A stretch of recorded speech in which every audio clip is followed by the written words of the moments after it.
everyone, including the general public. In my opinion, access to the arts is a human right. Who learnt the alphabet? By singing. Who learnt their times tables? By singing. Confidence in drama classes. Presentation skills. That is what this government are stealing from the next generation. The government are taking the arts off the curriculum, cutting funding from the BBC and stealing our public services. I was fortunate enough to receive a grant from the BBC to get myself through 3 years of musical theatre training. I had no financial support from my family after losing my dad at 16 and a brother and sister also trying to get through university. Who's supposed to be able to do that under this government with them cutting everything? I'm still 28 grand in debt, but thanks to the BBC, I would be in a lot more. That's my personal testimony.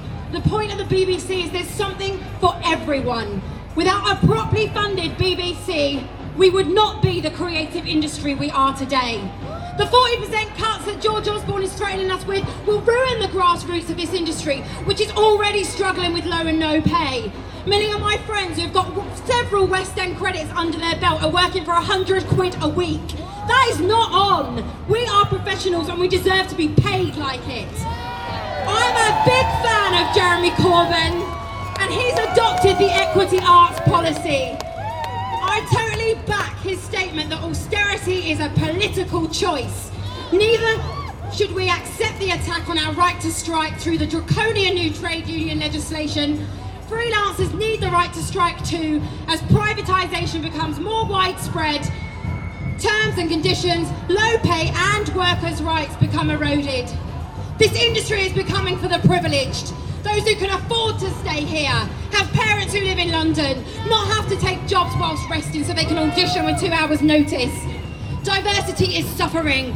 Working parents are suffering. The disabled are suffering. Women are suffering and the working classes are suffering. People need to see themselves reflected on our stages and on our screens. Not just those who went to school with Mr. Cameron. So if you're listening, Mr. Cameron, save the BBC and stop arts cuts. David Cameron, show some guts, stop arts cuts. David Cameron, show some guts, stop arts cuts. Thank you. Thanks, Nicola. I'll let Jeremy